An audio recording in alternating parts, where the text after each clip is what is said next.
আর ক্লাসে যে উপস্থিত ছিল একটু কথা বলবে, হ্যাঁ? ক্লাস তাদের কাছে সবার কাছে ক্লিয়ার ছিল না? যদি কারো কাছে ক্লিয়ার না থাকে এখনও বলতে পারো।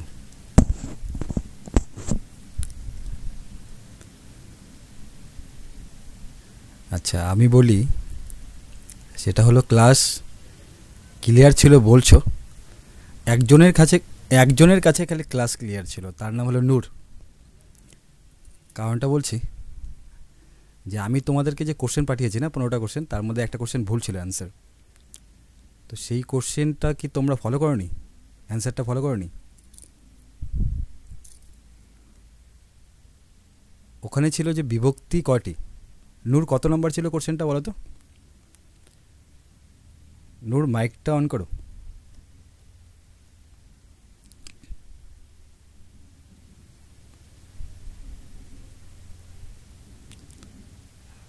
নূর আছো ক্লাসে?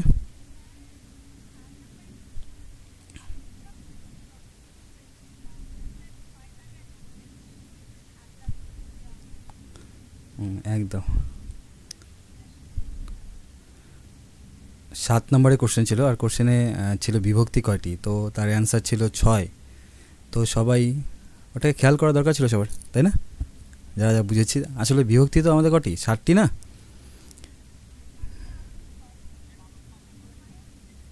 হ্যাঁ, জিৎ কি বলছো? জিৎ হ্যাঁ, পরে অ্যান্সার ভুল এসেছে, তাই না?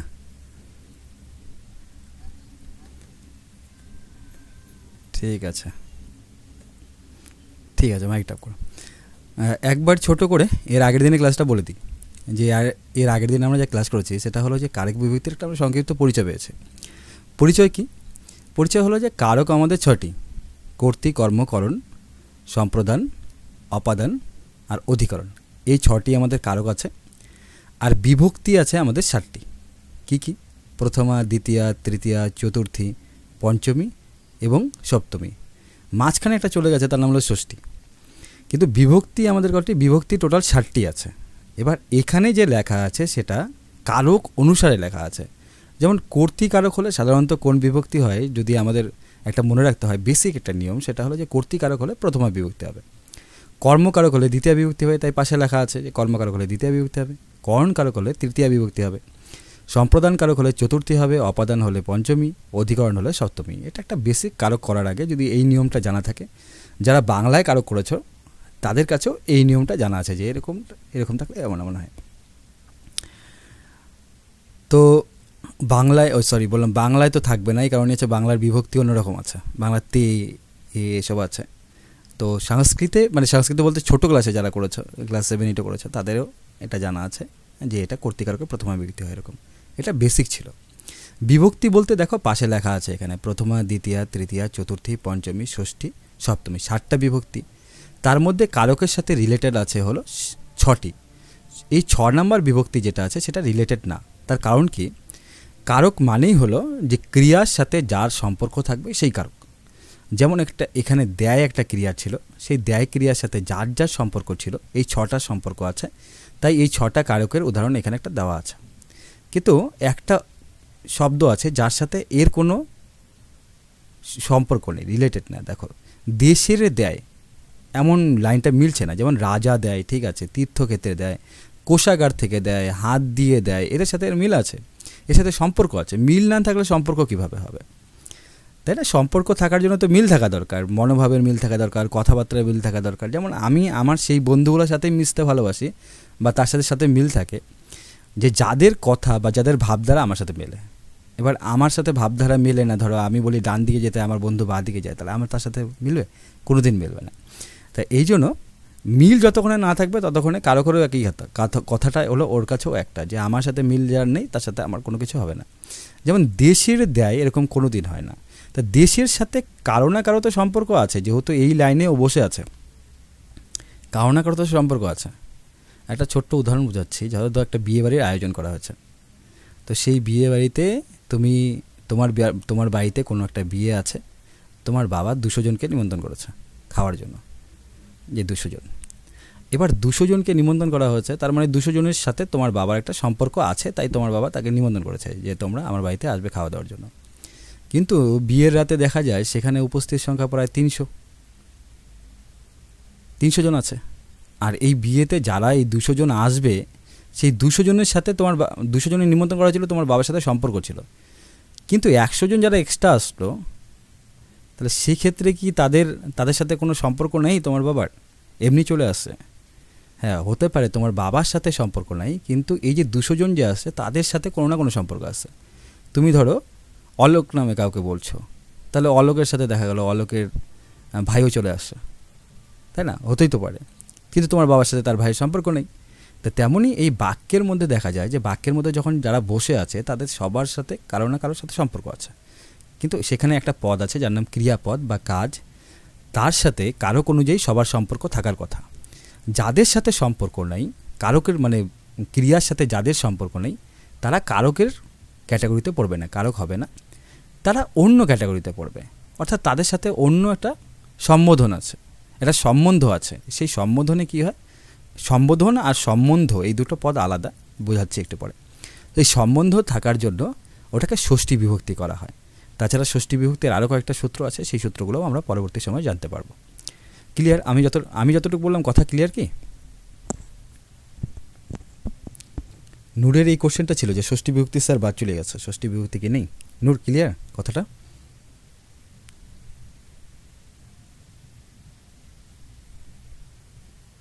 একটু তাড়াতাড়ি রিপ্লাই দিতে হবে, তাহলে নাহলে ক্লাসে দেরি হয়ে যাবে।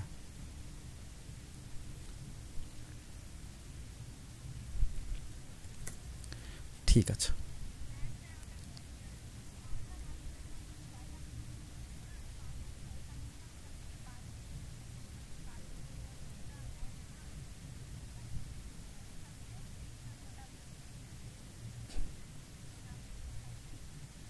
ঠিক আছে, ঠিক আছে। আজকে আমরা পড়ব কর্তৃকারক। আমরা কারক পড়েছিলাম যে কারক আমাদের হলো 6টি। কী কী? কর্তৃকারক, কর্মকারক, করণকারক, সম্প্রদান, অপদান এবং অধিকরণ। তার মধ্যে আজকে আমরা যেটা পড়ব সেটা হলো কর্তৃকারক। দেখো, কর্তৃকারক, কারক 6টি, তার মধ্যে আজকে কর্তৃকারক পড়ব। এখন পর্যন্ত যারা বোঝো নাই তাদের জন্য বলবো যে এখন পর্যন্ত আমি কিচ্ছু বুঝি নেই স্যার, আজকের থেকে আমি বুঝতে চাচ্ছি। আমি বলবো তাও তুমি যদি এখন থেকে কথা শোনো ভালো করে, এখান থেকে তোমার কারকের যাত্রা শুরু হবে আর সম্পূর্ণ বুঝে যাবে। তো ওই জন্য বলছি একদম ধ্যান দিয়ে যা বলছি শোনো ভালো করে। যেমন হলো কর্তৃকারক লেখা আছে, কর্তৃকারক। তাহলে এবার কর্তৃকারক একটা বেসিক, কর্তৃকারক কি? প্রথম প্রশ্ন আমি বলছি না সব কিছু, যে যখনই কিছু আসবে তখনই আমার মনে প্রশ্ন থাকা দরকার যে এটা কি। কর্তৃকারক মানে কর্তার কারক। কর্তৃকারক মানে কি? কর্তার কারক। এবার কর্তা কী জিনিস? কর্তা মানে ব্যাকরণ আগেই বলেছে যে ব্যাকরণ কিন্তু আমার পরিবারের, আমার বাস্তব জীবনের সাথে রিলেটেড। মানে আমি যতটুকু ব্যাকরণ করাই সেটা কিন্তু বাস্তব জীবনের রিলেটেড। এর বাইরে আমি ব্যাকরণ পড়িও না, আমি নিজেও পড়ি না, কাউকে পড়াই না। তো রিলেটেড কেমন দেখো, যে কর্তৃ মানে হলো কর্তা, আর কর্তার কারক। আমি ছোটোবেলা থেকে যেটা কর্তা শুনে আসি সেটা হলো কি, যে আমি দেখছি যে আমার কোনো বাড়িতে যদি কেউ যায় তাহলে সেই বাড়িতে গিয়ে বলে কর্তা বাড়িতে আছে কি, কথাটা বলে কি না? তাহলে কর্তা শব্দের অর্থ আমি একটা জিনিস দেখছি, কর্তা মানে হলো গার্জিয়ান, মানে যেটাকে বাড়ির কর্তা এরকম কিছু, বাড়ির গার্জিয়ান ইনি একটা ব্যক্তি। আর সেই গার্জিয়ান সেই কর্তা হওয়ার জন্য কি দরকার? সেই গার্জিয়ান সেই কর্তা হওয়ার জন্য দরকার যে সে ওই বাড়ির ম্যানেজমেন্ট করে, কাজ করে, মানে সমস্ত কিছু ব্যাপারটা ও দেখে, মেন দায়িত্ব ওর উপরে আছে, তাই ও ওই বাড়ির কর্তা। এটা একটা কর্তা হয়। এইবার ওই ব্যক্তিটা, ধরো আমার বাড়িতে সমস্ত কিছু ব্যাপার বোঝে আমার বাবা, তাহলে আমার বাবা সেই হিসাবে আমার বাড়ির কর্তা। কিন্তু তার বাইরেও তো কিছু কর্তা থাকে। যেমন ধরো বাবা বাড়িতে নেই, হঠাৎ একজন এসেছে যে অমুকবাবু আছেন নাকি, সেই সময় আমি বের হলাম, হ্যাঁ বলেন কি দরকার? তা আমাকে বললো যে না, তা আমি বলতাম তোমার বাবাকে বলতাম, আরে বলেন না আমি আছি তো। মানে আমার অ্যাটিটিউড বা আমার ভাবটা যেরকম, যে মানে আরে ভাই কর্তা তো আমি, নেক্সট কর্তা নাকি, বলেন যা আছে সব ম্যানেজ করে নিব। তো কর্তা, যখন আমি কথা বলছি তখন আমার ভাব কি আছে, যে আমিও কর্তা। এমন আরেকজন কর্তা আছে, সেটা হলো বড় কর্তা, মা বাড়ির। বাবাকে তো সামনে রাখে, কিন্তু মা যা বলে সেটাই হয়, মা যেটা একবার বলে দিবে ওটাই ফাইনাল হয়ে যায়। তো এরকম মাও কর্তা হয়। বাড়িতে আবার দাদু দিদা থাকে, যদি দাদু দিদার বয়স না হয়, দাদু দিদা ততক্ষণ পর্যন্ত কর্তা আছেন, যখন বয়স হয়ে যায় তারা নিজেরাই বলে যে না আমি এখন পারছি না, তোরা সামলা। তারাও এক ধরনের কর্তা। অনেক সময় আছে যে ডিসিশনগুলো বাবা নিজে নেয় না, দাদুকে গিয়ে বলে যে এটা কেমন হলে ভালো হয়, তাহলে সেক্ষেত্রে তিনি কর্তা। তাহলে আমি যদি গ্রামার বাদ দিয়ে দিই, গ্রামার বাদ দিয়ে আমার পরিবারেই দেখি, তাহলে পরিবারের মধ্যে আমি কর্তার অনেক রকম ইসে পাই, যে কর্তার ভাগ অনেক রকম আছে। একটা কর্তা তো আমার বাবা, যেই বাবা কর্তাটা, বাবা কি করে, বাবা যখন তখন যেটা কিছু মনে হলো, বাবার আজকে মনে হলো যে আমার এটা জিনিস করা দরকার, বাবা করছে, কাউকে জিজ্ঞাসা করার ব্যাপার নাই গা। আরেকটা কর্তা আছে, যেমন আমার বাবার বাবা, তার বয়স হয়ে গেছে, তো বাবার কোনো যদি, বাবার বাবা মানে আমার দাদু যদি করে কাজ করতে হয়, তার যদি কাজ করতে হয় কোনো, তাহলে সেক্ষেত্রে আচ্ছা বাবার বাবা তো দাদু হবে না, মায়ের বাবা তো দাদু হবে। তো যাই হোক, আমার পিতামহ, আমার পিতার বাবা পিতামহ, তো তিনি যখন কোনো কাজ করবেন, তাহলে তিনি কাজ করার সময় কী করবেন, তিনি বসে গেছেন, তিনি কাজটা করতে পারেন না, কিন্তু তার মনে হচ্ছে যে কাজটা করা দরকার, তাহলে সে বাবাকে ডাকবে, দেখে বলে ওই এটা হচ্ছে পরিবারের মধ্যে এটা ঠিক হচ্ছে না, তুই একটা কাজ কর, তুই এই কাজটা এটা কর। এবার বলছে তো বাবাকে মানতেই হবে। তো বাবা নিজে কিন্তু সেই কাজটা করছে না, আমার বাবার বাবা যে আছে বাবাকে দিয়ে কাজটা করাচ্ছে, তাহলে সেই ক্ষেত্রে আমার বাবার বাবা কর্তা, কিন্তু আমার বাবা সেই কর্তার আন্ডারে থাকা এক ধরনের কর্তা, এমন ধরনের একটা কর্তা হয়। তো আবার অনেকে আছে যে একটু অন্যভাবে কর্তা, পরোক্ষভাবে কর্তা, প্রত্যক্ষ কর্তা না। যেমন আমি কর্তা শাস্তি গেছিলাম, আমাকে কেউ ডাকতে আসে আমার বাবাকে, আরে বলেন না, আমি আছি, পরোক্ষ কর্তা আমি, প্রত্যক্ষ না, দেখা যাচ্ছে না এখন, কিন্তু আপনি ভবিষ্যৎ দেখতে পারছেন না, ভবিষ্যতে কিন্তু আমি কর্তা। তো এমন ধরনের কর্তা। তো এক বাড়িতে এক টাইমে যদি কর্তার আমি ভাগ করি, তাহলে এমন এমন কর্তা আছে, অনেকগুলো ভাগের মধ্যে কর্তা আছে। তেমন সংস্কৃতে যেহেতু কর্তৃকারক আমরা পড়ছি, এই বেসিক ব্যাপারটা যদি মাথায় ঢুকিয়ে ফেলো, যে কর্তা মানে হলো যে কাজ করছে, বাড়িতে যে দায়িত্ব পালন করছে, তা সে হলো কর্তা, সে হলো আমার বাড়ির কর্তা। আর আমি কোন কর্তা খুঁজতে যাচ্ছি, আমি কর্তা খুঁজতে যাচ্ছি হলো আমার কারকের কর্তা। কারক কী জিনিস, কারক মানে হলো বাক্য একটা আছে, একটা লাইন আছে, সেই লাইনের মধ্যে একটা ক্রিয়া আছে, মানে একটা কাজ আছে, সেই কাজের সঙ্গে যার যার রিলেটেড আছে, যে যে সম্বন্ধ আছে, তাকে আমরা কি বলবো, তাকে কর্তা বলবো। তো এইবার আমি কর্তার কথা বলছি, তাহলে বাড়িতে যে সামলায় সে হলো বাড়ির কর্তা, ওই বাক্য কাজটা যে সামলায় বা বাক্যের কাজটা যে করে সে হলো ওই বাক্যের কর্তা। কথাটা বোঝা গেল আমি কি বললাম? আমি বললাম পরিবারে যে সামলায় সে পরিবারের কর্তা, আর আমার বাড়ির যে আমার বাক্যকে যে সামলায়, মানে বাক্যের কাজটাকে যে করে সে হলো বাক্যের কর্তা। তার মানে যে কাজ করে বাক্যের মধ্যে সে কর্তা। তবে এবার বাক্যের মধ্যে যারা যারা কর্তারা কাজ করে, বাড়ির কর্তা যেরকম ভাগ ভাগ আছে, এক কর্তা আছে নিজের স্বাধীন মতো কাজ করে, যেমন আমার বাবা।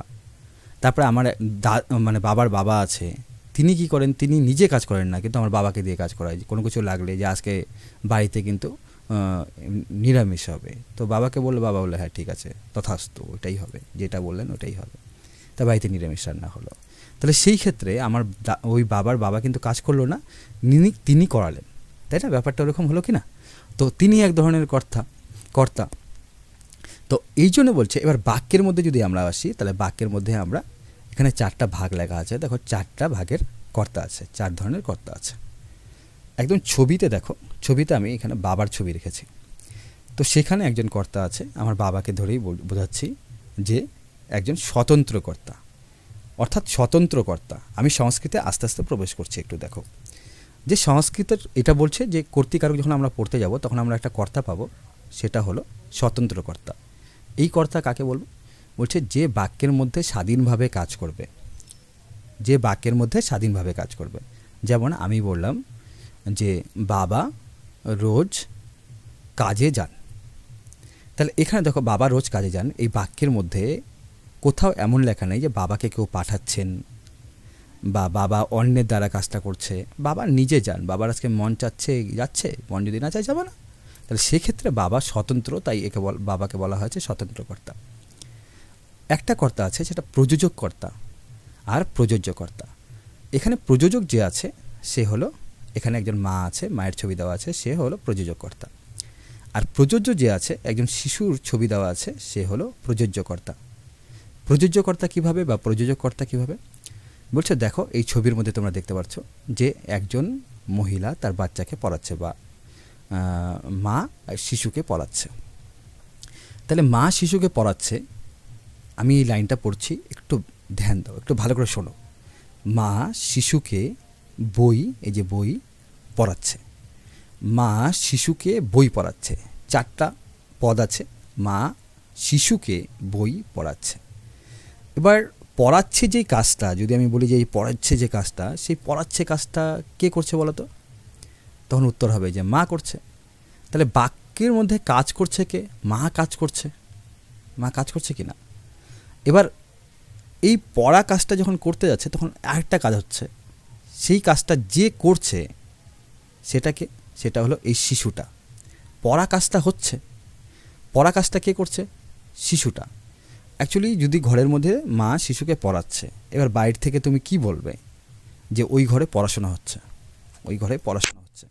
এবার পড়াশোনাটা কে করছে তুমি বলো তো? মানে সেই পড়াশোনা কাজটা কে করছে? পড়াশোনা মেন কাজটা করছে এই শিশুটা। কিন্তু কাজটা করাচ্ছে কে? যে করাচ্ছে সে হলো মা। তাহলে মা শিশুকে পড়াচ্ছে, এখানে মা যে আছে, মা নিজে কাজ করছে না, অর্থাৎ মা পড়ছে না, মা শিশুকে পড়াচ্ছে। আর একটু যদি এটা বুঝতে অসুবিধা হয় তাহলে আরেকটু এরকম বোঝো যে প্রভু চাকরকে দিয়ে কাজ করাচ্ছেন। প্রভু মালিক চাকরকে দিয়ে কাজ করাচ্ছে। তাহলে এবার মালিক যে আছেন তিনি কিন্তু নিজে কাজ করছেন না, কিন্তু যে কাজ করানোর যে ব্যাপারটা, যে ক্রিয়াটা আছে, সেটা করাচ্ছেন কে? সেটা তিনি খালি করাচ্ছেন, তিনি নিজে করছেন না। তাহলে বাক্যের মধ্যে যে কাজ না করে কাউকে দ্বারায় করায় তাকে বলা হয় প্রযোজক কর্তা। এই কর্তা কিন্তু আলাদা। এই কর্তা নিজে স্বাধীনভাবে করে, এই কর্তা আছে নিজে করে না, অন্যকে দিয়ে করায়। এবার একটা বাক্যের মধ্যে যখন দুটো কর্তা থাকে, ধরো এমন কর্তা থাকে যে একজন একজনকে দিয়ে কাজ করাচ্ছে, এমন কর্তা যদি থাকে তাহলে যে কাজ করায় তাকে বলা হয় প্রযোজক কর্তা, আর যে কাজটা করে তাকে বলা হয় প্রযোজ্য কর্তা। যেমন উদাহরণ হিসাবে মা এখানে প্রযোজক কর্তা, আর মেয়ে পড়ছে, শিশু পড়ছে, বালিকা পড়ছে, সে হলো প্রযোজ্য কর্তা। তাহলে আমরা কর্তা কটা পেলাম? তিনটা পেলাম এখন পর্যন্ত। একটা হলো স্বতন্ত্র, যে স্বাধীনভাবে কাউকে মানে না ভাই, যা খুশি করছে, যখন যেটা মন চাচ্ছে করছে। আরেকটা কর্তা পেলাম যে নিজে কাজ করবে না, অন্যকে দিয়ে করাবে, তাকে বলবো আমরা প্রযোজক কর্তা।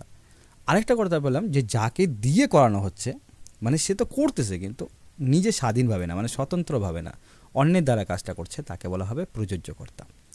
এই দুটো একসাথে রিলেটেড কেন? যে এরা একই সূত্রের মধ্যে আছে, অর্থাৎ বাক্যের মধ্যে দুজনকে থাকতে হবে, একজন একজনকে দিয়ে কাজ করাবে, একজন কাজ করাবে, একজন করবে। যে করাবে সে হলো প্রযোজক, আর যে করবে সে হলো প্রযোজ্য। 3 ধরনের কর্তা পেলাম। এবার আরেক ধরনের কর্তা আছে, সে হলো অনুক্ত। এবার এই অনুক্ত শব্দের মধ্যে যদি আসি, আমরা যদি দেখি, তাহলে সেটা বলবো যে যেটা উক্ত না সেটাকে বলা হয় অনুক্ত। বলছে যেটা উক্ত না সেটা অনুক্ত।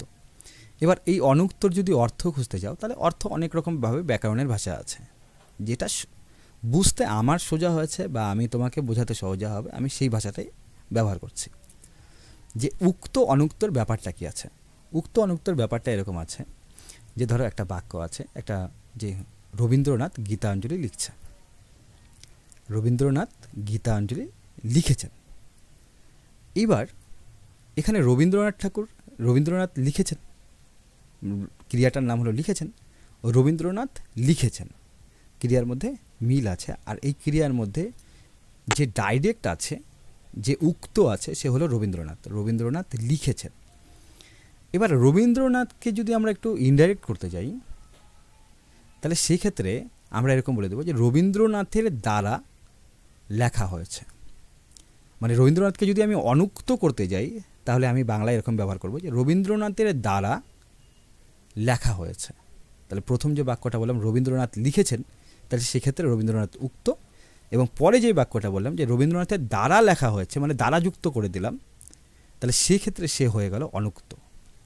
এমন যখনই দ্বারাযুক্ত বাক্য ব্যবহার করা হয়, দ্বারাযুক্ত করা হয়, কর্তার সাথে দ্বারা ব্যবহার করে দেওয়া হয়, মানে ডাইরেক্ট আমি বলতে পারতাম যে রাবণকে মেরেছে, তাহলে সেক্ষেত্রে রাম উক্ত থাকতো।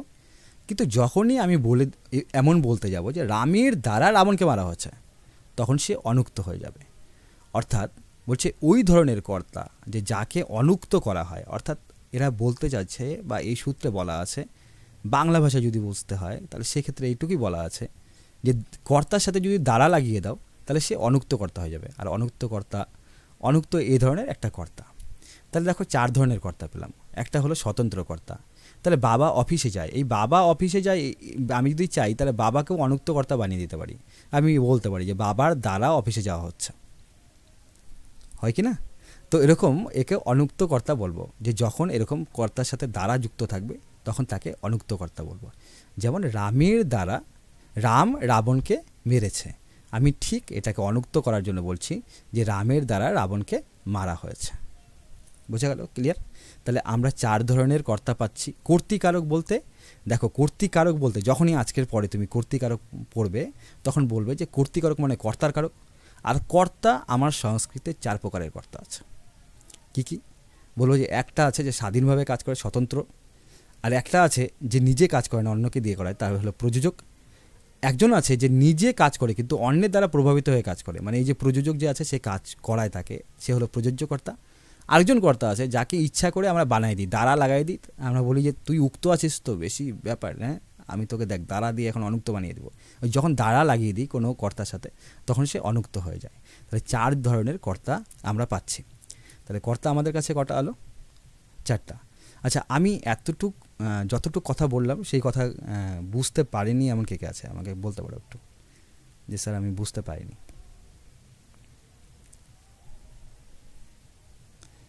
কারো মনে হয়েছে যে আমি বুঝতে পারিনি?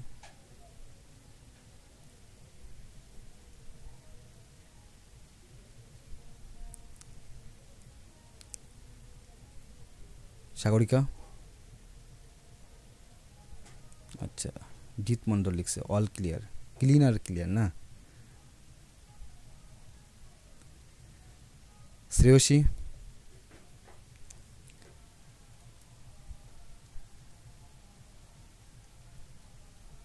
শ্রেয়সী আছে? বুঝছি স্যার, সাগরিকা বলছে বুঝছি স্যার, ঠিক আছে।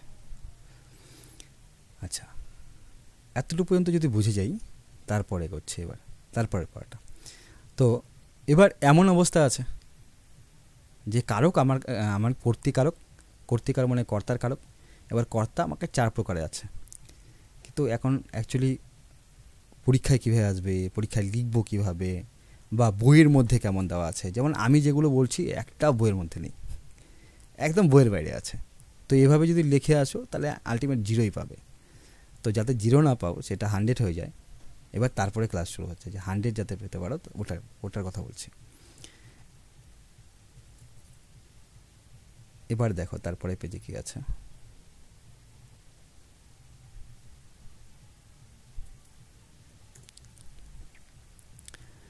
আমি যে স্বতন্ত্র কর্তার কথা বললাম একটু আগে, যে স্বাধীন এক ধরনের কর্তা আছে, সেই স্বতন্ত্র কর্তাকে সংস্কৃতে যেই সূত্র ব্যবহার করা হয়েছে, যেমন আমি বাংলায় বলছি স্বতন্ত্র কর্তা, সংস্কৃতে তো ওইভাবে ব্যবহার করা হবে না। সংস্কৃত শব্দে সেই কথাটা বলা হবে।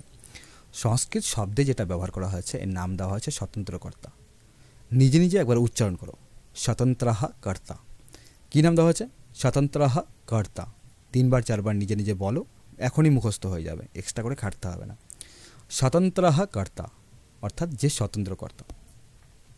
এরপরে আছে প্রযোজক কর্তা আর প্রযোজক কর্তা। এই দুজনের মধ্যে ব্যাপারটা কী ছিল? দুজনের মধ্যে ব্যাপার ছিল একজন করবে, একজন কাজটা করাবে আর একজন করবে। তো সেই সূত্রের নাম হলো তৎ প্রয়োজক হেতুশ্চ। তৎ এটা যদি আমি একদম সংস্কৃত যেমন আছে সেইভাবে যদি উচ্চারণ করি তাহলে তৎ প্রয়োজক হেতুশ্চ, অর্থাৎ প্রয়োজো বলো না, প্রয়োজক হেতুশ্চ, তৎ প্রয়োজক হেতুশ্চ। এই যে তৎ প্রয়োজক, এবার প্রযোজ্য, তৎ প্রয়োজক হেতুশ্চ, এই দুটো একই সূত্রের মধ্যে পড়ে, যেই সূত্রের নাম হলো তৎ প্রয়োজক হেতুশ্চ। এবার দেখা গেল কোনো বাক্যের মধ্যে লেখা আছে যে মা ছাত্রকে পড়াচ্ছে। আমাকে জিজ্ঞাসা করলো যে মা, শুধুমাত্র মা কোন কর্তা বা কোন কারক, এইভাবে জিজ্ঞাসা করলো, তাহলে সেটা প্রযোজক কর্তা হবে। তাহলে মা তো প্রযোজক কর্তা, তার মা কাজটা করাচ্ছে, তাহলে সেক্ষেত্রে আমি লিখবো কীভাবে?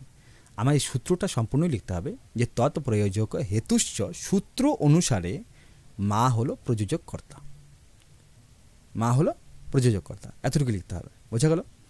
এবার আছে প্রযোজ্যকর্তা। প্রযোজ্যকর্তা কি আছে,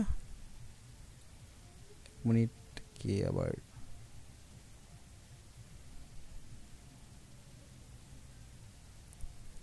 আচ্ছা, প্রযোজ্যকর্তা যেমন মা শিশুকে পড়াচ্ছে, তাহলে শিশু আমার প্রযোজ্যকর্তা। সেখানে তখনও কিন্তু আমার এই সূত্রটা লিখে যে তৎপ্রযোজক হেতুশ্চ সূত্র অনুসারে শিশু এখানে প্রযোজ্যকর্তা, এভাবে লিখতে হবে। এই অনুক্ত কর্তা যে আছে, সেই অনুক্ত কর্তার সূত্র শুধুমাত্র অনুক্ত কর্তা, এটুকুই লিখলেই হবে। এবার অনুক্ত কর্তা হয়ে গেল, অনুক্ত কর্তা আমার কাজ কমপ্লিট। এবার তোমাদেরকে আমি আগেই বলছি যে দেখো কারক আমরা যে করব তার কারক করার উদ্দেশ্য কী, এই কনসেপ্টটা কিন্তু সবসময় মাথায় মনে রাখবে যে কারক করার উদ্দেশ্যটা কী, সেটা ভুলে গেলে কিন্তু চলবে না। যে কারক আমি করতে যখন নেমেছি মাঠে, তার কারণ হলো কারক করার উদ্দেশ্যই ছিল যে সংস্কৃতে বাক্যটাকে তৈরি করা। সংস্কৃতে বাক্য তৈরি করতে যখন যাচ্ছি, সংস্কৃতে যখন অনুবাদ করতে যাচ্ছি, শব্দকে নিয়ে যখন আসছি আমি বাক্যে ব্যবহার করব, তখন শব্দের সাথে বিভক্তি লাগাচ্ছি। শব্দ, আচ্ছা কি আছে, শব্দ, এবার শব্দ আছে, শব্দটাকে বাক্যে ব্যবহার করব, তখন কথা হলো যে শব্দ তুমি বাক্যে একা ব্যবহার করতে পারবে না, শব্দের সঙ্গে বিভক্তি লাগাতে হবে। তো বললাম যে শব্দের সাথে বিভক্তি লাগাবো, এটা কোন বিভক্তি লাগাবো, বিভক্তি তো 60টা আছে এবং 60টার মধ্যে আবার 3টা করে ভাগ আছে, তো 60টা কোনটা লাগাবো, এই বিভক্তি বলার জন্য আমাকে কে বলে দিল, কারক বলে দিল। অর্থাৎ কারক আমাকে একটা কাজ করলো যে প্রথমে সে ক্রিয়ার দিকে তাকিয়ে কোন কারক এটা বলল, এবং যখন ও এটা ক্লিয়ার হয়ে গেল যে বাক্যে এই ব্যক্তিটা কাজ করছে, এ হলো কর্তা, এ স্বতন্ত্র কর্তা, মানে হলো কর্তৃকারকে। এবার তো এতটুকু পর্যন্ত হলো, এখন কি করব, বলছে স্বতন্ত্র কর্তা হওয়ার পরে এর সঙ্গে বিভক্তি লাগাবে। এবার স্বতন্ত্র কর্তা যদি হয় তাহলে কোন বিভক্তি লাগাবো সেটাও জানতে হবে। অর্থাৎ এই কারকটা কি, কারকটা কর্তৃকারক না কর্মকারক না করণকারক সেটা জানতে হবে, এবং তারপরে কোন বিভক্তি লাগবে সেটাও জানতে হবে। যেমন এর আগে পড়িয়েছিলাম যে সাধারণত যদি কর্তৃকারক হয় তাহলে প্রথমা বিভক্তি হবে। আমি বলেছিলাম কিন্তু যে কর্তৃকারক হলেই প্রথমা বিভক্তি হবে এমন কথা কিন্তু একবার বলিনি, বলেছি সাধারণত কর্তৃকারক হলে প্রথমা বিভক্তি লাগবে। তাহলে অন্য বিভক্তিও লাগতে পারে, সেই অন্য বিভক্তিগুলো কি আছে, আর অন্য বিভক্তি লাগারও কারণ আছে। দেখো ভাই, যদি অন্য বিভক্তি না লাগে তাহলে কি হবে, ঘটনাটা কি কেমন ঘটছে। যেমন আমি বললাম যে একটা পরিবারের মধ্যে সবাই কর্তা, কিন্তু সব কর্তা তো সমান না। কোনো কর্তা আছে যে স্বতন্ত্র, কোনো কর্তা আছে অন্যের দ্বারা কাজ করছে, সে অনেক অন্য কর্তা আছে যে অন্যকে দিয়ে কাজ করাচ্ছে। তো সব কর্তার ভ্যালু যদি আমি ধরি যে এই কর্তার ভ্যালু আমি কত দিব, সেই অনুযায়ী তার কিন্তু ভ্যালুটা আলাদা আলাদা হবে। দেখা গেল যাকে দিয়ে কাজ করানো হচ্ছে বাড়ির ছোটোটাকে দেখা গেল মা মানে যখনই দেখছে তখনই বলছে এই পড়তে বসিস না কেন, মানে ধাওয়া দিয়ে চলে গেল। বাবা, ও কিচ্ছু কাজ নেই না, ঘুরে বেড়াচ্ছিস। আবার বড় দাদা সারাদিন দুষ্টামি, মানে যে যখন মন্দির কা ঘন্টা বলে না, মন্দির কা ঘন্টা জো আতা হয় বাজা কে চলা যাতা হয়, তো ওরকম যে আসবে সেই টুকবে। তাহলে এইবার ওই যে ছোট বাচ্চাটার ভ্যালু আর একদম বাড়ির যে বয়স্ক যার দিকে তাকাতেও ভয় লাগে, তার দুজন তো সমান হবে না, আলাদা হবে কি না। তেমনই কর্তা 4 প্রকারের আছে, প্রত্যেকেরই ভ্যালুও আলাদা আছে। আর ভ্যালুগুলো কী কী, ভ্যালু মানে বিভক্তি, মানে যে একটু বেশি ভ্যালু আছে তাকে ফার্স্টে রেখে দাও, প্রথমা বিভক্তি করে দাও। তাহলে সেখানে আমরা যদি একজনের ভ্যালু দেখি এখানে সবথেকে বেশি আছে, সেটা হলো স্বতন্ত্র কর্তা, একদম স্বাধীন। তো বলছে স্বতন্ত্র কর্তা যে আছে সেই স্বতন্ত্র কর্তা প্রথমা বিভক্তি হবে। একবার মনে রাখার চেষ্টা করো যে স্বতন্ত্র কর্তা কী হবে, প্রথমা বিভক্তি হবে স্বতন্ত্র কর্তা। তাহলে আমার সূত্র হলো স্বতন্ত্র কর্তা, আর কোন বিভক্তি, প্রথমা বিভক্তি। পরীক্ষায় যদি আসে যে বাবা অফিসে যান, তাহলে বাবার আন্ডারলাইন করা আছে, বললো কোন কারক হবে এটা তুমি লেখো, তখন আমাকে লিখতে হবে বাবা শব্দটি যেটা আছে, বাবা পাঠটি আছে, সেটা স্বতন্ত্র কর্তায় প্রথমা বিভক্তি আছে। বোঝা গেল। এবার প্রযোজক কর্তা এবং প্রযোজ্য কর্তা আছে। প্রযোজক কর্তা আমরা একটা জিনিস দেখলাম, সে নিজে কাজ করে না, দায়িত্ব আছে ভালো, কিন্তু নিজে কাজ করে না, অন্যকে দিয়ে কাজ করায়। তো এবার যেহেতু বড় কর্তা, মানে যেমন হলো বাবার বাবা আছে, তিনি নিজে কাজ করেন না কিন্তু অনেকে দিয়ে করেন, দায়িত্ব কিন্তু অনেক বড়, বাবার থেকেও বড়। তা সেক্ষেত্রে তাকেও বলা হয়েছে ঠিক আছে প্রযোজক কর্তা যে আসবে তাকেও প্রথমা করতে হবে। তাহলে দুটো কর্তা আমাদের প্রথমা হচ্ছে, এক কি, এক হলো স্বতন্ত্র কর্তা, তিনি প্রথমা বিভক্তি হবেন, এবং প্রযোজক কর্তা আছেন যিনি, তিনিও প্রথমা বিভক্তি হবেন। এরপরে থাকলো আরেকজন যে প্রযোজ্য কর্তা, যে কাজ করবে। তাহলে যে কাজ করবে তিনি যে আছেন তিনি দুটো বিভক্তি হতে পারেন, এক হলো দ্বিতীয়া মনে রাখবে, বারবার বলছি, এক হলো তৃতীয়া, দ্বিতীয়া এবং তৃতীয়া বিভক্তি হতে পারে। যে কাজটা করবে সে দুটো বিভক্তি হতে পারে, এক হতে পারে দ্বিতীয়া, এক হতে পারে তৃতীয়া। অনুক্ত কর্তা, যে প্রথমে স্বতন্ত্রই ছিল কিন্তু আমরা তার সঙ্গে দ্বারা লাগিয়ে দিয়েছি, তখন সে অনুক্ত হয়ে গেছে। যেমন রবীন্দ্রনাথের দ্বারা গীতাঞ্জলি লেখা হয়েছে, যখনই দ্বারা লাগাচ্ছি তখন তিনি প্রথমা থেকে তৃতীয়া হয়ে যাচ্ছেন, তৃতীয়া বিভক্তি হয়ে যাচ্ছেন। তাহলে অনুক্ত কর্তায় কোন বিভক্তি হয়? তৃতীয়া হয়। প্রযোজ্য কর্তায় কোন বিভক্তি হয়? প্রযোজ্য কর্তা, যে তৎপ্রযোজক হেতুস্ব সূত্র অনুসারে প্রযোজ্য কর্তায় দ্বিতীয়া বিভক্তি হতে পারে, নাহলে তৃতীয়া বিভক্তি হতে পারে। বুঝবো কিভাবে দ্বিতীয়া না তৃতীয়া? আরে আমাকে তো বুঝতে, লিখে ওরা দিবেই, লেখাই থাকবে ওখানে, এখানে দ্বিতীয়া আছে না তৃতীয়া আছে, বা খালি পদটাকে চিনতে হবে দ্বিতীয়া না তৃতীয়া আছে। যদি তৃতীয়া থাকে তাহলে আমাকে লিখতে হবে তৎপ্রযোজক হেতুস্ব সূত্র অনুসারে প্রযোজ্য কর্তায় তৃতীয়া বিভক্তি। যদি দ্বিতীয়া লেখা থাকে তাহলে আমাকে লিখতে হবে তৎপ্রযোজক হেতুস্ব প্রযোজ্য কর্তায় দ্বিতীয়া বিভক্তি।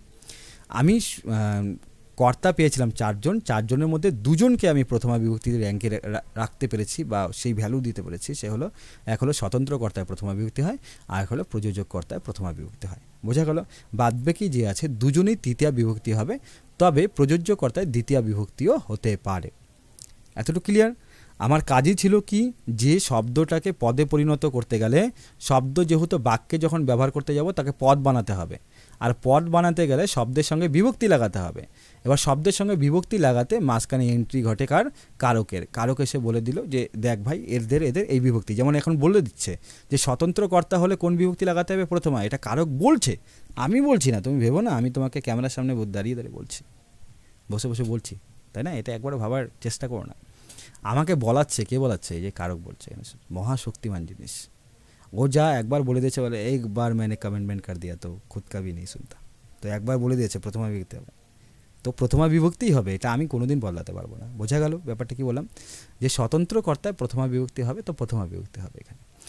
তো আর প্রযোজক কর্তা প্রথমা বিভক্তি, প্রযোজ্য আর অনুক্ত যে কর্তা আছে তারা তৃতীয় বিভক্তি হবে, তবে প্রযোজ্য কর্তা মাঝে মধ্যে দ্বিতীয় বিভক্তিও হতে পারে। এবার কিভাবে হবে প্র্যাকটিক্যালি সেটাও আমরা ব্যবহার করব।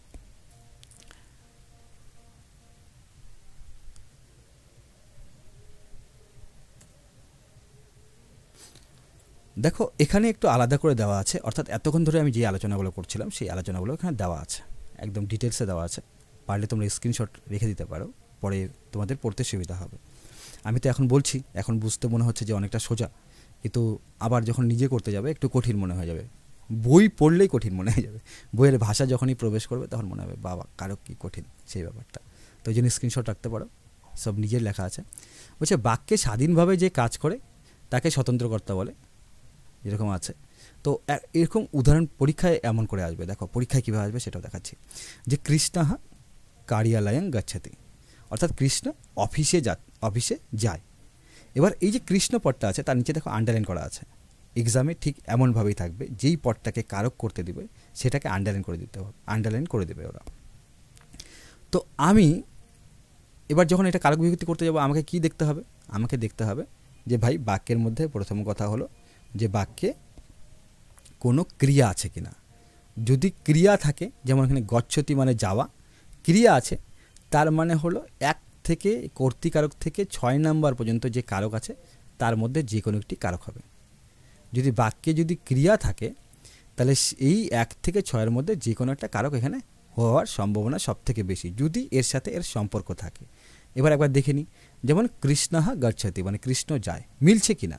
কৃষ্ণ যায়, মিলছে, কোনো অমিলের কোনো ব্যাপার নেই। তাহলে কৃষ্ণ যখন যায় তাহলে সেই ক্ষেত্রে এই কাজটাই, যাওয়া কাজটা কে করছে? কৃষ্ণ করছে, তার মানে এ কর্তা।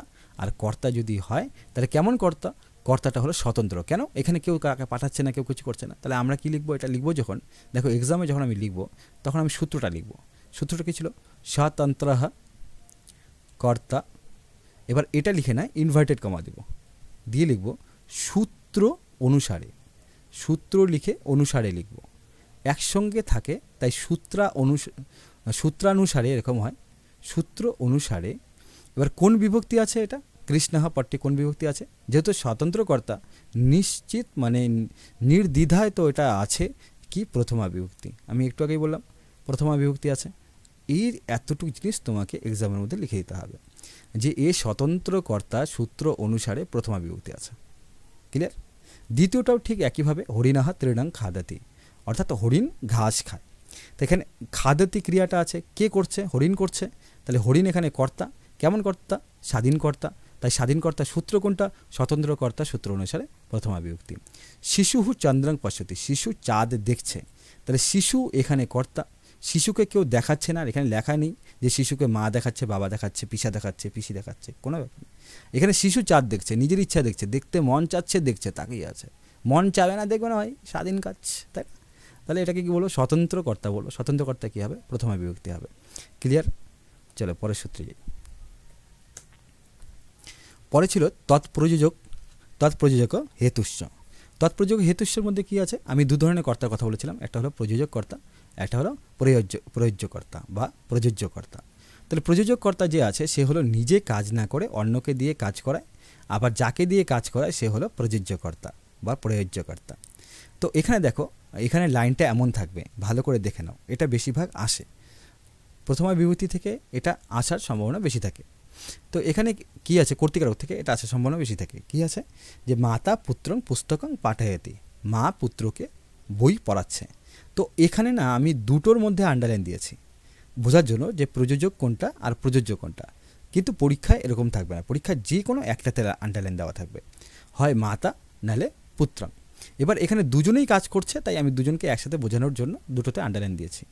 এবার যদি পুত্রংকে দেখি, যে পুত্রকে পড়াচ্ছে, পাঠায়তি মানে পড়ানো, কে কাকে পড়াচ্ছে? পুত্রকে। এমন যদি থাকে যে যাকে কাজটা করানো হচ্ছে সে কোন করতে হবে? প্রযোজ্য। কিন্তু তোমাকে লিখতে হবে কি? তৎপ্রযোজক হেতুশ্চ, তারপর লিখতে হবে সূত্র অনুসারে, অনুসারে। এবার প্রযোজ্য কর্তায় কোন বিভক্তি হয়? দেখো এখানে পুত্রর সাথে লেখা আছে, অনুস্বর দেওয়া আছে।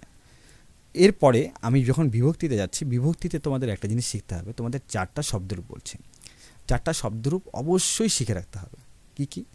একটা হলো নর বা বালক শব্দ, নর শব্দরূপ বা বালক শব্দরূপ। আরেকটা কি? আরেকটা হলো ফল, নর আর হলো আর ফল। নর শব্দ পড়বে এবং ফল শব্দ পড়বে। তার পাশাপাশি তোমাকে পড়তে হবে লতা এবং নদী। এই 4টা শব্দরূপ তোমার কারক বিভক্তি যদি তোমাকে ভালো করে একদম বুঝতে হয় যে কারক বিভক্তি মানে কারক বিভক্তি যা আছে আমি তাই পাবো। কারক বিভক্তি শেখা মানে আমি ট্রান্সলেশন করতে পারবো, মানে একদম ওইটা অনুবাদ করতে পারবো, আমি নিজে সংস্কৃতে বাক্য তৈরি করতে পারবো। তাহলে ভাই বলবো যে আজকালকের মধ্যেই 4টা বিভক্তি, 4টা শব্দরূপ শিখে রাখো। আবার বলছি, একটা হলো নর, একটা ফল, একটা লতা আর একটা নদী। এই 4টা শিখে রাখো, তাহলে হয়ে যাবে। তো তুমি যদি নর, ফল, লতা, নদী তাদের যদি দ্বিতীয় বিভক্তি দেখো, তাহলে দেখবে সেটার মধ্যে অনুস্বর লাগানো আছে। যেমন পুত্র শব্দ, পুত্রের সঙ্গে অনুস্বর লাগানো, তাই একে বোঝা যাচ্ছে যে দ্বিতীয় বিভক্তি আছে। তো তাই আমি বলবো যে তৎপ্রযোজক সূত্র হেতুশ্চ সূত্র অনুসারে প্রযোজ্য কর্তায় কোন বিভক্তি আছে? দ্বিতীয় বিভক্তি। এতটুকু কমপ্লিটলি আমাকে তাদেরকে বলতে হবে। মাতার নিচে যদি আন্ডারলাইন করা থাকে যে মাতা পড়াচ্ছে, তাহলে সেই ক্ষেত্রে কী হবে? তৎপ্রযোজক হেতুশ্চ সূত্র অনুসারে মাতা যে পদটি আছে সে প্রযোজক কর্তা রয়েছে, আর প্রযোজক কর্তায় কোন বিভক্তি আছে? প্রথমা বিভক্তি। বলেছিলাম প্রযোজক কর্তা থাকলে প্রথমা বিভক্তি যে কাজ করাবে সে প্রথমা বিভক্তি হবে। কর্তার মধ্যে দু ধরনের কর্তা আছে, এক হলো স্বতন্ত্র আর একটা হলো প্রযোজক, যারা প্রথমা বিভক্তি হয়। ঠিক একইভাবে গুরু শিষ্য বেদং পাঠয়তি, গুরু শিষ্যকে বেদ পাঠ করাচ্ছে। তাহলে গুরু এখানে কি হবে? গুরু হবে প্রযোজক কর্তা আর শিষ্য হবে প্রযোজ্য কর্তা। এর পরের সূত্রটা একবার দেখে নাও। অনুক্ত কর্তা। অনুক্ত কর্তা কি জিনিস আছে? আমি যে একটু আগে বললাম যে তোমাকে দ্বারা যুক্ত করে দিতে হবে, অর্থাৎ কর্তার সাথে দ্বারা যুক্ত করে। এবার কর্তার সঙ্গে যখন দ্বারা যুক্ত করে বলছি, তো সেটা না বাচ্যর মধ্যে পড়ে যাচ্ছে, বাচ্য পরিবর্তনের মধ্যে পড়ে যাচ্ছে। বাচ্য পরিবর্তন কেমন আছে? যেমন ধরো যে আমি একটু আগে বললাম না যে রবীন্দ্রনাথ গীতাঞ্জলি লিখেছে, তাহলে এটা না রবীন্দ্রনাথের উপর বেশি জোর দেওয়া আছে, রবীন্দ্রনাথের উপর বেশি জোর দেওয়া আছে, মানে কর্তার উপর জোর দেওয়া আছে, তাই ওটাকে কর্তৃবাচ্য বলা হয়। কর্তা যে কাজ করছে তার উপর জোর দেওয়া আছে, তার সঙ্গে দ্বারা দূরে লাগিয়ে আমি কিছু, ও উক্ত ছিল উক্তই রেখেছি, ওকে অনুক্ত বানায়নি। যদি অমন কর্তার উপর জোর দেওয়া থাকে তাহলে সেক্ষেত্রে সে কী হবে? কর্তৃবাচ্য হবে, সে হবে কর্তৃবাচ্য, যেখানে কর্তার সাথে ক্রিয়ার ডাইরেক্ট সম্পর্ক থাকে, কর্তার সাথে ক্রিয়ার ডাইরেক্ট সম্পর্ক থাকে। কিন্তু আবার কর্মবাচ্য যদি থাকে, এটাকে যদি আমি চেঞ্জ করি, ভয়েস চেঞ্জ করেছো না, মনে পড়ে ভয়েস চেঞ্জ? গীতাঞ্জলি, যদি গীতাঞ্জলি কে লিখেছেন? রবীন্দ্রনাথ ঠাকুর লিখেছেন। এটাকে যদি ভয়েস চেঞ্জ করে বলো, তাহলে কী হবে? গীতাঞ্জলি লেখা হয়েছিল রবীন্দ্রনাথের দ্বারা, তাই হবে না? আর ইংরেজিটা কী হবে তোমরা ভালো জানো।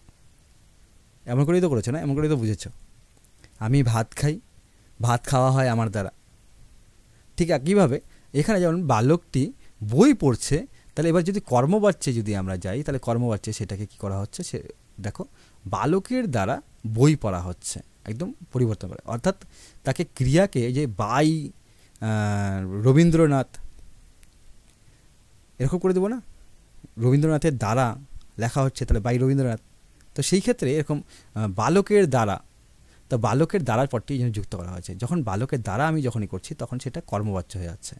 ঠিক একইভাবে আরেকটা বাচ্য আছে, সেটার নাম ভাববাচ্য। ভাববাচ্যের মধ্যেও কর্তার সাথে দ্বারা যুক্ত করা হয়। তাহলে আমি বাচ্যর কনসেপ্টটা এখানে আসলো কিসের জন্য? যেহেতু দ্বারা লাগানো আছে তাই বাচ্যর কনসেপ্ট আসলো। বাচ্য কনসেপ্ট যদি নাও বোঝো তাহলে তাও কোনো সমস্যা নেই, খালি এতটুকু মনে রাখো যে কর্তার সাথে যখনই দ্বারা যুক্ত হয়ে যায় তখন সেটাকে কি বলা হয়? তখন সেটাকে অনুক্ত কর্তা বলা হয়।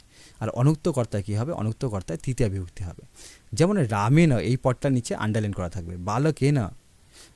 আর অনুক্ত কর্তা হলে কোন বিভক্তি হবে? একটু আগেই বলেছিলাম তৃতীয়া।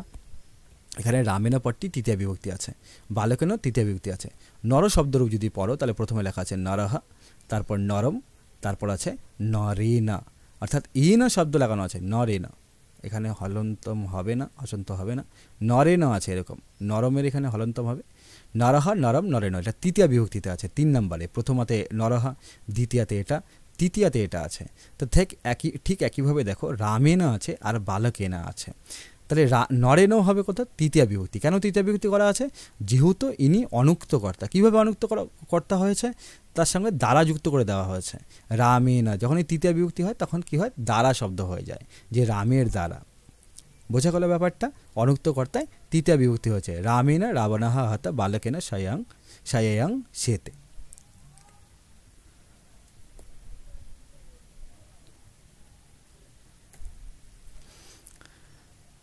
এতদূর পর্যন্ত যা ছিল তা আমাদের ছিল কর্তার পরিচয়। আমি বলেছিলাম যে কারক এর উদ্দেশ্য হলো বিভক্তি করা। তবে বিভক্তি হওয়ার জন্য তোমাদেরকে আমি এর আগের দিন 3টি পন্থা বলেছিলাম, যে দেখো বিভক্তি হওয়ার জন্য না, বিভক্তি 3 ভাবে হতে পারে। এক তো হলো যে কারক অনুসারে হতে পারে, মানে কারক বলে দিতে পারে কোন বিভক্তি হবে, এটা একটা হতে পারে। আর কীভাবে হতে পারে? যেমন ঠিক ওই নেতার কথা বলেছিলাম না, যে কিছু নেতা আছে যে মন্দিরে গিয়ে তারা ওই সামনে 5000 লোকের লাইন দিয়ে ধরে না, পিছনে কিছু চেন থাকে, তো ওইখানে এরকম কারক বিভক্তি হওয়ার জন্য, বিভক্তি ভাবো যে একটা বড় একটা তীর্থস্থল বা কিছু একটা, সেখানে কি কারকের হাত ধরে আসতে হয়। বলছে অমন করে না আসলো, যেখানে কারকের সমস্যা আছে সেখানে তুমি আরেকটা পথ আছে, সেটা হলো সে শব্দযোগে। অনেক শব্দ আছে যেগুলো যুক্ত হলেই বিভক্তি হতে পারে, মানে ডাইরেক্ট সেখানে কোনো কারকের দরকার নেই। কারকের দরকার মানে ওই বাক্যে কোনো ক্রিয়ার প্রয়োজন নেই, ক্রিয়া না থাকলেও হবে, ক্রিয়ার সাথে সম্পর্ক না থাকলে হবে। আরেকটা কী হবে? আরেকটা হলো বিশেষ অর্থ বোঝালে, বিশেষ কোনো যদি অর্থ বোঝায় তাহলে সেক্ষেত্রে হতে পারে। তাহলে এই 3 ভাবে হতে পারে। তো এখন আমি প্রথমা বিভক্তি হওয়ার জন্য প্রথমা বিভক্তি পড়ছিলাম, কর্তৃকারক এবং প্রথমা বিভক্তি পড়ছিলাম।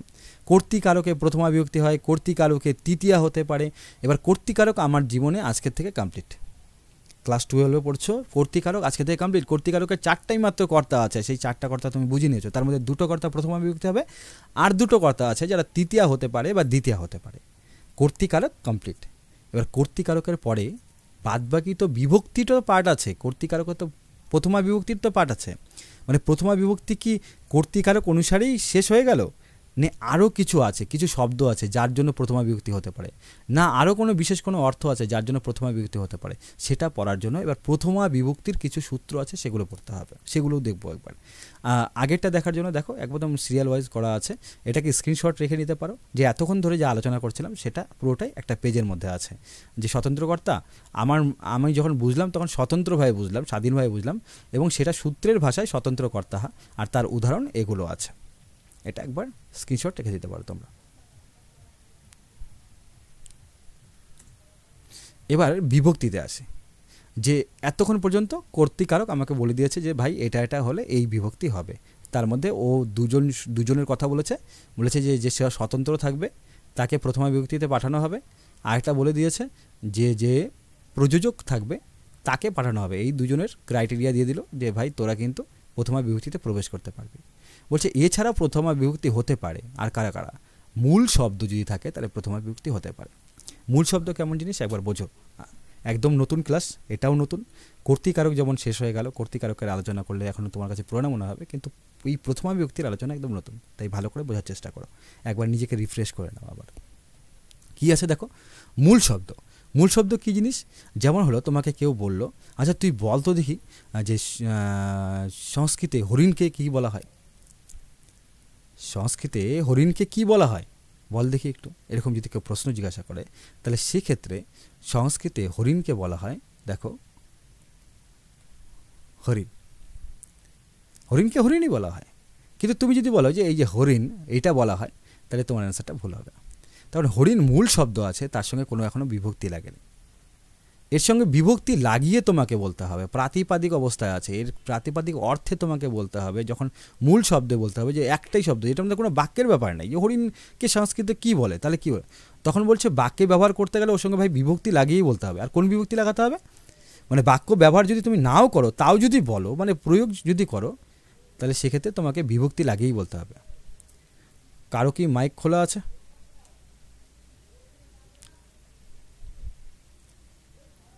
আচ্ছা, আমি এতক্ষণ যা আলোচনা করছি এমনি বোঝা যাচ্ছে তো?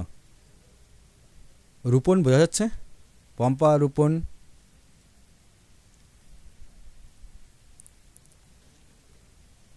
আচ্ছা ঠিক আছে। গুণ,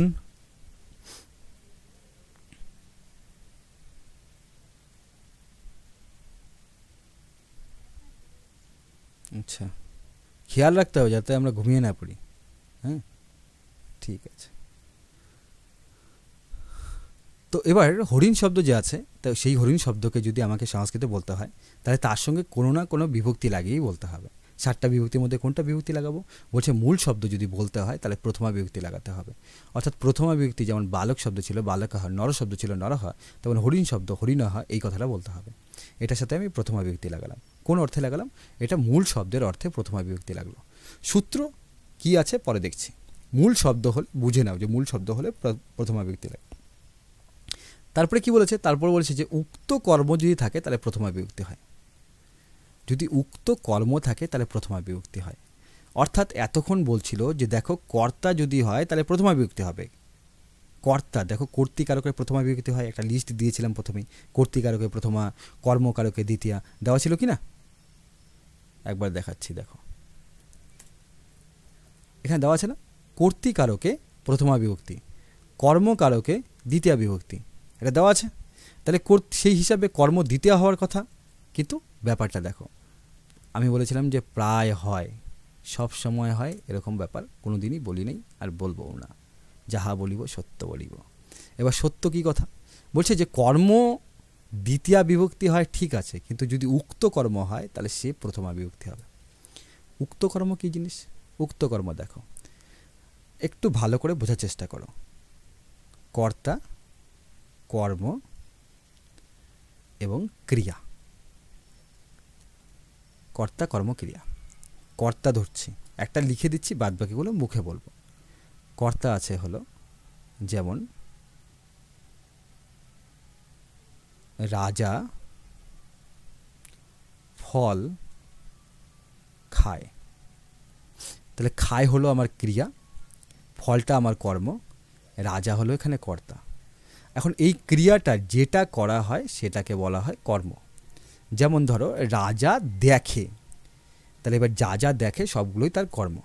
যেমন টিভি দেখে তাহলে টিভি কর্ম, ধরো আকাশ দেখে আকাশ কর্ম, বন দেখে বন কর্ম, এরকম যা যা দেখছে সবগুলো কর্ম।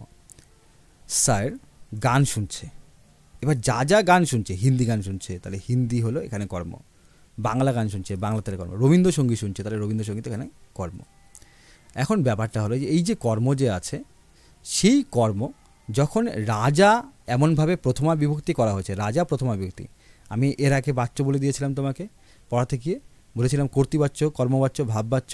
কর্তৃবাচ্যের মধ্যে এটা আছে কর্তৃবাচ্য অনুসারে আছে, এটা কর্তৃবাচ্য অনুসারে আছে, অর্থাৎ রাজা ফল খাচ্ছে। এটাকে যদি কর্মবাচ্য নিয়ে যাই, অর্থাৎ এটাকে ইনডাইরেক্ট করে দিব, তখন কি করব, রাজাকে ইনডাইরেক্ট করে দেবো, রাজার দ্বারা তখন করে দেবো রাজার দ্বারা। মনে পড়লো? রাজার দ্বারা। তখন রাজা কিন্তু এখানে কাজটা করছে, তাই প্রথমা বিভক্তি হয়ে যাবে এই বাক্যে। মানে কর্তৃবাচ্যে রাজা কি হবে? প্রথমা বিভক্তি হয়ে যাবে। কিন্তু রাজাকে যদি আমি ইনডাইরেক্ট করে দিই, রাজার দ্বারা ফল খাওয়া হচ্ছে, তখন যেহেতু রাজার দ্বারা, ওকে কিন্তু সে তখন উক্ত থাকছে না, রাজা তখন হয়ে যাবে কি? অনুক্ত। রাজা তখন হয়ে যাবে অনুক্ত, মানে কর্তা হয়ে যাবে অনুক্ত। আর কর্তা যখন অনুক্ত হয়ে যায় তখন কর্ম হয়ে যায় উক্ত। এখন যেমন প্রথমটায় আছে রাজা এখন উক্ত অবস্থায় আছে, রাজা উক্ত অবস্থায় আছে। আর কর্ম কি আছে? ফল আছে অনুক্ত অবস্থায়। ঠিক যখন আমি রাজার দ্বারা করে দিব, তখন রাজা হয়ে যাবে অনুক্ত। যখন আমি বলেছিলাম যে অনুক্ত কর্তা হলে তৃতীয় বিভক্তি হয়, তখন কর্ম কি হবে? কর্ম তখন উক্ত হয়ে যাবে। উক্ত কর্মের দাম আছে, উক্ত কর্মে প্রথমা বিভক্তি হয়। যেটাকে স্বতন্ত্র কর্তা বলেছিলে, সেই স্বতন্ত্র কর্তাও একটা উক্ত কর্তা। উক্ত কর্তায় প্রথমা বিভক্তি হয়। স্বতন্ত্র কর্তাকে আমি অনুক্ত বানাতে পারি। যেমন বাবা বিদ্যালয়ে যান, বাবা কার্যালয়ে যান, বাবা অফিসে যান, তাহলে বাবা কি আছে? স্বতন্ত্র আছে, স্বতন্ত্র কর্তা। বাবাকে উক্ত কর্তা বলা হয়। বাবাকে অনুক্ত বানাতে গেলে কি হবে? বাবার দ্বারায় কার্যালয়ে যাওয়া হয়। তো ঠিক রাজার দ্বারা যখন আমি বলে দিব, তখন রাজা যেই কর্মটা করছে সে কি হয়ে যাবে? সে হয়ে যাবে উক্ত। মানে ক্রিয়া কর্তা আর কর্মের সাথে এমন সম্পর্ক আছে। কর্তা যদি উক্ত হয়, কর্ম তখন অনুক্ত হবে। কর্তা যদি অনুক্ত হয়, কর্ম তাহলে তার বিপরীত হবে, অর্থাৎ উক্ত হয়ে যাবে। এই উক্ত কর্ম যখন হবে, তখন সে কি হবে? তখন প্রথমা বিভক্তি হবে। নাহলে কর্ম কি বিভক্তি ছিল? কর্ম ছিল কর্মকারকে দ্বিতীয় বিভক্তি হয় বলা ছিল। তো বলছে কর্মকারকে দ্বিতীয় বিভক্তি হয়, ঠিক আছে, কিন্তু কর্তা যখন পাল্টা যাবে, কর্তা যখন দ্বারা যুক্ত হয়ে যাবে, তখন যে কর্মটা থাকবে তখন কী হবে? যেমন হচ্ছে রাজা ফল খায়, এটা তো ঠিক আছে, রাজা এখানে উক্ত আছে, আমি অনুক্ত আছি, আমি দ্বিতীয় বিভক্তি হব। আমি অনুক্ত আছি, দ্বিতীয় বিভক্তি হব। কিন্তু রাজার দ্বারা যখন হয়ে যাবে, রাজার তো তখন পাওয়ার কমে যাচ্ছে, রাজার তৃতীয় বিভক্তি হয়ে যাচ্ছে, অনুক্ত কর্তায় তৃতীয় বিভক্তি হচ্ছে, তখন আমার অবস্থা কী হবে? বলে তোর প্রমোশন হয়ে যাবে, তখন তুই তখন উক্ত হয়ে যাবি, তুই প্রথমা বিভক্তি হয়ে যাবে, কর্ম তখন প্রথমা বিভক্তি হবে। এটাই বলতে যাচ্ছে যে উক্ত কর্মে প্রথমা হবে। বলছে কাউকে সম্বোধন করলে, সম্বোধন মানে বুঝো কি? যে কাউকে সামনে দাঁড়ালাম, এবার দাঁড়িয়ে আমি বলছি, ও হে কেমন আছেন, এই যে আপনি ভালো আছেন, রাম, শ্যাম, এভাবে আমরা সম্বোধন করি। তো যখন কাউকে সম্বোধন করা হয়, সেই সম্বোধনে প্রথমা বিভক্তি হয়। এবার সম্বোধন চেনারও একটা উপায় আছে, বলে দিচ্ছি পরে, যে তার মধ্যে কেমন চিহ্ন দেওয়া থাকে। সম্বোধন ওই চিহ্ন তুমি যদি দেখো, তাহলে বুঝবে যে এটা সম্বোধনে প্রথমা বিভক্তি আছে।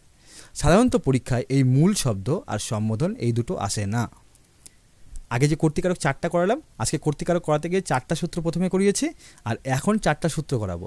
তার মধ্যে এই দুটো আসে না, এই দুটো বুঝে নাও। খালি আসবে হলো এই 6টার মধ্যে যে কোনো একটা, যদি আসে তাহলে এই 6টার মধ্যে যে কোনো একটা আসবে। উক্ত কর্মে কী হবে? উক্ত কর্মে হবে আমার প্রথমা বিভক্তি। বলছি এরপরে সম্বোধন, কাউকে সম্বোধন করলে, কাউকে অভিবাদ, মানে সামনে দাঁড়িয়ে আছে তাকে আমি সম্বোধন করছি, হ্যালো, ওহে, এই শব্দগুলো দিয়ে সম্বোধন করা যায়। নাম ধরেও করা যায়, রাম, শ্যাম, যদু, মধু, যখন ডাকছি এরকম সম্বোধন করা। এরপরে বলছে ইতি সাম্প্রতম অসাম্প্রতম অব্যয়যোগে। বলেছিলাম যে 3ভাবে হতে পারে। একটা হলো কর্তৃকারক অনুসারে হতে পারে, কারক অনুসারে হতে পারে, আরেকটা কী হতে পারে? বিশেষ শব্দযোগে। এই যে শব্দগুলো আছে না, ইতি, সাম্প্রতম, অসাম্প্রতম, এগুলো শব্দযোগে কী হতে পারে? প্রথমা বিভক্তি হতে পারে। বিশেষ অর্থে প্রথমা বিভক্তি হতে পারে। বোঝা গেল? তাহলে কীভাবে হতে পারে প্রথমা বিভক্তি? প্রথমা বিভক্তি হতে গেলে কর্তৃকারকে প্রথমা বিভক্তি হয়, নাহলে মূল শব্দে প্রথমা বিভক্তি হয়, নাহলে উক্তকর্মে প্রথমা বিভক্তি হয়, নাহলে কাউকে সম্বোধন করলে প্রথমা বিভক্তি হয়, নাহলে ইতি, সাম্প্রতম, অসাম্প্রতম, এই 3টি শব্দ মুখস্থ করে ফেলতে হবে। এই শব্দগুলো যোগে, এই শব্দগুলো বাক্যের যেখানেই থাকবে মনে রাখবে যে এই শব্দ যোগেই প্রথমা বিভক্তি হয়েছে। প্র্যাকটিক্যালি কেমন করে হয় দেখাচ্ছি একবার। দেখো, মূল শব্দ যোগে যেটা হয় সেটা তো আমি আমার ভাষায় বললাম, আমি যেভাবে পারলাম আমি বোঝালাম। কিন্তু সংস্কৃতের ভাষায় কী আছে? এই সূত্রের নাম দেওয়া আছে প্রাতিপদিকার্থে প্রথমা। প্রাতিপদিকার্থে এটা সম্পূর্ণ আরও সূত্র আছে, প্রাতিপদিকার্থ লিঙ্গ বচন মাত্রে প্রথমা। তো এটা সম্পূর্ণ সূত্রকে বাদ দাও। আমি বললাম যে এটা আসবে না, সূত্রও পড়তে হবে না। এটা খালি ওইটুক মনে রাখো যে প্রাতিপদিকার্থে প্রথমা বিভক্তি লেখা আছে। স্যার এতটুকুই বলেছ, আর কিছু বলিনি। এটা উক্ত কর্মে যেটা আছে সেটা সূত্রের নাম উক্ত কর্মে প্রথমা। এটা মনে রাখতে হবে তোমাকে ভালো করে। উক্ত কর্মে প্রথমা এই সূত্রটা। কাউকে সম্বোধন করলে সম্বোধনে প্রথমা হয়। তারপরে কী আছে? ইতি সাম্প্রতম অসাম্প্রতম অব্যযোগে প্রথমা। অর্থাৎ দুটো সূত্র মনে রাখো, একটা উক্ত কর্মে প্রথমা, এটা ইতি সাম্প্রতম অসাম্প্রতম যোগে প্রথমা বিভক্তি হয়। দেখো প্রথমে আছে মূল শব্দ। মূল শব্দ কেমন আছে, যেমন বালক শব্দ এখানে দেওয়া আছে। তো বালক শব্দ সংস্কৃতে কি হয়, তোমাকে তখন বালক শব্দ লিখে তার সঙ্গে প্রথমা বিভক্তি যুক্ত করতে হবে এবং বলতে হবে বালকাহা। এই জন্য আমি প্রথমা বিভক্তি যুক্ত করেছি, যে প্রাতিপদিকার্থে মানে মূল শব্দ যে থাকে মূল শব্দের সাথে প্রথমা বিভক্তি করতে হবে। যেমন সিংহ, সিংহা বিসর্গ লাগিয়ে দেওয়া হয়েছে, প্রথমা বিভক্তি করা হয়েছে। শিশু, শিশুহু প্রথমা বিভক্তি করা হয়েছে। এরপরে কি আছে, যে উক্ত কর্মে, ভালো করে বুঝে নিবে, উক্ত কর্মে পরীক্ষা এক্সামে আসে খুব। যেমন আছে যে বালকের দ্বারা বই পড়া হচ্ছে, এখানে বালকের দ্বারা যখন কর্তার সাথে দ্বারা শব্দ যুক্ত করে দেওয়া হয়েছে, তখন তার কর্ম যে আছে, কর্মর তখন পাওয়ার কিন্তু বেড়ে গেছে, তার প্রমোশন হয়েছে। সে দ্বিতীয় হওয়ার কথা ছিল, কিন্তু সে প্রথমা বিভক্তি হয়েছে। কেন, তখন সে বলছে যে তুই যখন এখন অনুক্ত আছিস, তখন আমি কিন্তু এখন উক্ত, তাই আমি উক্ত কর্মে প্রথমা। এক্সামে কী লিখবো, উক্ত কর্মে প্রথমা বিভক্তি, এতটুকু লিখলেই হবে। তারপর আছে বালকেনা, দেখো যখন এক্সামে আসবে তখন তো আর বাংলা আসবে না, সংস্কৃতে আসবে। বালকেনা পুস্তকং পঠ্যতে, অর্থাৎ বালকের দ্বারা বই পড়া হচ্ছে। এই যে বালকেন তৃতীয় বিভক্তি লাগানো আছে, তার মানে হলো বালকের দ্বারা।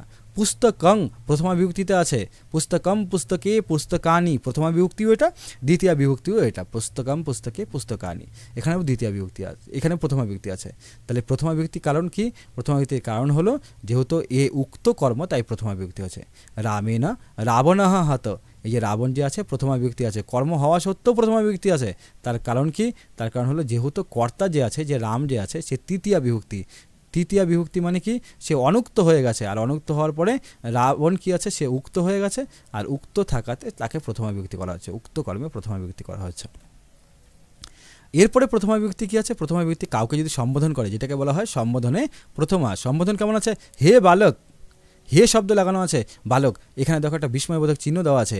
এমন যদি উল্টা আই দেখো কোথাও, এরকম উল্টো আই যদি দেখো, তাহলে তার আগে যেই শব্দটা আছে জানবে যে এটা সম্বোধন করা হচ্ছে, তাই সম্বোধন করলে প্রথমা বিভক্তি। খালি শুধুমাত্র এতটুকু লিখতে হবে, সম্বোধনে প্রথমা বিভক্তি।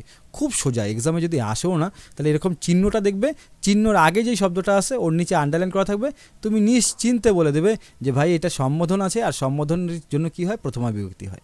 তোমাকে ওটাই জিজ্ঞাসা করছে যে কেন প্রথমা বিভক্তি হলো, তুমি বলে এটা তো মামুলি ব্যাপার, স্যার বলেছে যে আই যখন উল্টে থাকবে তখন সম্বোধন বোঝাবে, আর সম্বোধনে কী হবে, প্রথমা বিভক্তি হবে। চলো, তারপরে কি আছে, ইতি সাম্প্রতম অসাম্প্রতম, এই যে শব্দগুলো আছে, এই শব্দগুলো বাক্যের যেখানেই পাবে, সেই খালি এতটুকু বলতে হবে যে এই অব্যয়গুলোর যোগে প্রথমা বিভক্তি হয়েছে। আমি বলেছিলাম যে শব্দ যোগে প্রথমা বিভক্তি হয়, তাহলে শব্দগুলো কি, এই যে ইতি লেখা আছে, ইতি এখানে এই বাক্যটা, দশরথ ইতি রাজা আসিত, এই বাক্যটা পড়লাম, আমার মাথায় কিচ্ছু ঢুকতেছে না, আমি বুঝতেই পারছি না কি আছে। কারক বিভক্তির মধ্যে আমি যখন কারক বিভক্তি করতে গিয়েছি, আমি দেখলাম যে এমন একটা লাইন আছে, আমি কিচ্ছু বুঝতে পারছি না। দশরথের নিচে আন্ডারলাইন করা আছে, রামের নিচে আন্ডারলাইন করা আছে, এবং লাইনটা যখন পড়তে গেলাম তখন দেখলাম যে ইতি শব্দটা আছে। আরে ইতি শব্দ আছে, ইতি শব্দ মানে কি, স্যার বলেছিল যে ইতি শব্দ যুক্ত হলে কি হয়, প্রথমা বিভক্তি হয়।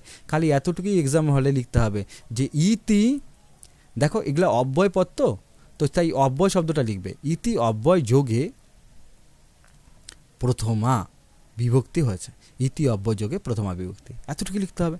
রামহ আছে, রামহ ইতি বালকহ, কি আছে না আছে দেখেন, ইতি মানে অর্থাৎ নাম, নামে, যে রাম নামে একটা বালক, দশরথ নামে একটা রাজা ছিল, তো এরকম নামে অর্থে ব্যবহার করতে গিয়ে ইতি লাগানো হয়, আর ইতি লাগালেই প্রথমা বিভক্তি করতে হবে, যার সাথে ইতি লাগাবে তাকে প্রথমা বিভক্তি হবে। দেখা গেল যে হরিণের নামে, হরিণ নামে একটি পশু, একটি পশু দেওয়া আছে, হরিণ নামে একটি পশু, তাহলে এই যে নামে অব্যয়টা আছে, নামের জন্য আমি কী ব্যবহার করবো সংস্কৃতে, ইতি, আর ইতি যখনই লাগাচ্ছি তখন হরিণকে নিশ্চিন্তে প্রথমা বিভক্তি লাগাতে হবে, বিসর্গ লাগাতে হবে। এই বাক্যের মধ্যে দেখো, বাক্যের মধ্যে কোথাও ওইখানে ক্রিয়ার কোনো উল্লেখ নেই, আমি খালি একটু বললাম যে হরিণ নামে একটি পশু, এখানে কাজ তো নেই, আর কাজ যদি না থাকে তাহলে তো কারকের কোনো ব্যাপার নেই, ক্রিয়া না থাকলে কাজ কারক হবে না, আর কারক যদি না হয় তাহলে কি বিভক্তি লাগবে না, বলে বিভক্তি লাগবে। এটার মধ্যে কি আছে, ইতি অব্যয় আছে, ইতি অব্যয় যোগে একে প্রথমা বিভক্তি লাগানো হয়েছে। এতটুকু পর্যন্ত তোমাদের আজকের এই ক্লাস ছিল। এই ক্লাসের মধ্যে দেখো একবার তুমি বুঝতে পারলে কিনা, সেটার জন্য এটা স্ক্রিনশট নিয়ে নাও, পুরো যা পড়ালাম প্রথমা বিভক্তি থেকে, সেই প্রথমা বিভক্তির বিষয়টা এখানে আছে, একবার স্ক্রিনশট নিয়ে নাও।